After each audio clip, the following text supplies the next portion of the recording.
देखो, आप जब भी कोई पुरानी धर्म ग्रंथ पढ़ते हो, वहाँ से जो ज्ञान की बातें पढ़ते हो, लोगों के बारे में पढ़ते हो, पढ़ने के बाद ना उसको एज इट इज़ मत एक्सेप्ट कर लो कि अच्छा ये लिखा हुआ है तो एकदम हू बहू सही ही सही है।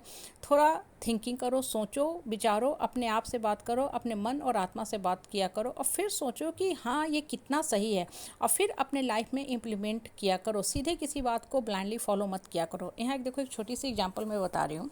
महाभारत में युधिष्ठिर को ना धर्म गुरु की संज्ञा दी गई। ठीक है, धर्म गुरु थे, बहुत सारी उन्होंने धर्म की जो बातें थी, ज्ञान की बातें थी, धार्मिक किताबें थी, पढ़ी थी, तो उनको बहुत ज़्यादा धर्म का ज्ञान था।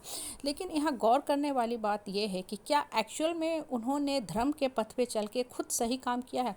देखो, हर इंसान का अपना विचार होता है। हाँ, मेरा यहाँ अपना मैं पर्सनल विचार है, वो मैं आप लोग के सामने प्रस्तुत करी कि मैं क्या इस विषय में सोचती हूँ।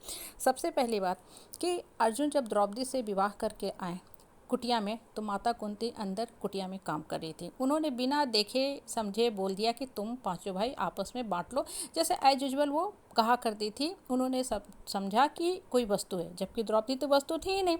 द्रौपदी तो भाई महारथी अर्जुन की पत्नी बन के आई थी। तो उसके बाद बात पहुंचा धर्मराज युधिष्ठिर के पास कि भाई आप धर्म के ज्ञाता हैं, आप बताइए इस बात में कहाँ तक जस्टिफिकेशन है, हम लोग कैसे बांटे। तो युधिष्ठिर धर्म के ज्ञाता थे, तो उनको उसी समय बोलना चाहिए था कि द्रौपदी जो है वो वस्तु नहीं है, वस्तु नहीं है, अर्धांगिनी है। ठीक है, अर्जुन की धर्म पत्नी है, तो सिर्फ और सिर्फ वो अर्जुन की ही धर्म पत्नी बन के रहेगी। लेकिन उन्होंने कुछ धर्म की बातें बताई, ज्ञान की बातें बताई, और क्या किया, पांचों भाइयों ने, पांचों पांडवों ने द्रौपदी से विवाह कर लिया। और उसके बाद द्रौपदी को घोर घोर घोर अपमान पूरा जीवन झेलना पड़ा। अब देखो, यहाँ गौर करने वाली बात है ना, वो क्या है वो ध्यान से सुनो।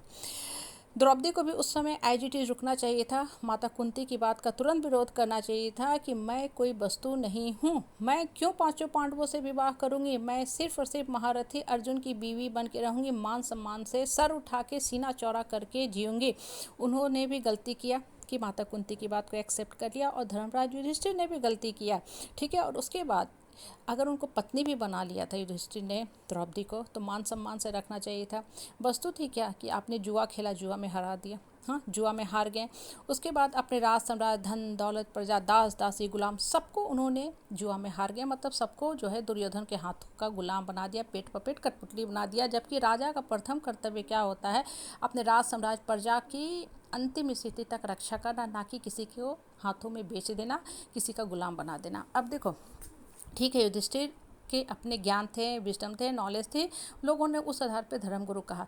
लेकिन मेरा पर्सनली मानना है कि क्या ये चीज़ सही है, आप खुद में बात करके देखो, खुद में सोच के देखो कि कहाँ तक ये जस्टिफाइड है। अब देखो, इस चीज़ को ना आप अपने जीवन से कोरिलेट करो। आपके हमारे लाइफ के साथ भी बिल्कुल यही लॉ, यही नियम काम करता है। हम जिस समाज, परिवार, परिवेश में रहते हैं ना, हमारे इर्द गिर्द परिवार में कुछ लोग बिल्कुल इसी तरह होते हैं, अपने आप को बहुत महान ज्ञाता समझेंगे कि कृष्ण के बाद इस घर के हम ही कृष्ण बन के आए हैं। मेरा काम क्या है, लोगों को सिर्फ और सिर्फ ज्ञान की बातों का प्रवचन देना, लोगों को सिर्फ और सिर्फ बिना कहे, बिना मांगे सलाह देना। और खुद ऐसे लोग क्या करेंगे, कभी भी धर्म के पथ पे नहीं चलते हैं, खुद कभी भी धर्म के पथ पे नहीं चलते हैं, सिर्फ और सिर्फ क्या करते हैं, लोगों को बोलेंगे आप मेरे हिसाब से चलिए। अगर आप मेरे हिसाब से चल रहे हैं तब तो ठीक है, अगर आप मेरे हिसाब से नहीं चल रहे हैं तब क्या है, ये हमेशा ही हमेशा आपसे नाराज़ रहेंगे।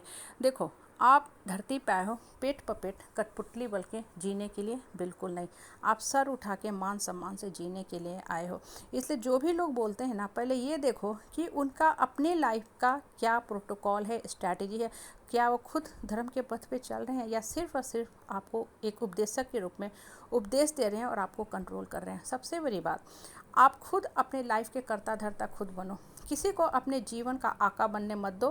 किसी को इतना हक मत दो कि वो आपको हमेशा हाँकता रहे और आप एकदम उसके चारों ओर लट्टू के होके, पेंडुलम होके चारों तरफ आगे पीछे करते रहो, आप लाचार असहाय बन के रहो। बिल्कुल नहीं, स्ट्रांग बनो, मन को मजबूत करो और अपने लाइफ का ना हर डिसीजन खुद लिया करो। किसी को इतना हक मत दो कि लोग आपका शोषण, दोहन, दमन करते जाएं, क्योंकि लोगों को बड़ा मज़ा आता है दूसरे के ऊपर चढ़ के रहने में। और हमेशा अपने ब्रेन का, मन मस्तिष्क का सीधा हाँ सही उपयोग करो, अपने आप से बात करो, कृष्ण से बात करो कि हम क्यों लोगों की बात को माने, क्यों लोग हमारे ऊपर चढ़ के रहते हैं। मेरा अपना ब्रेन, विजडम, नॉलेज है, मैं लाइफ का कर्ता धर्ता बन के खुद जीवन को अपने हाथ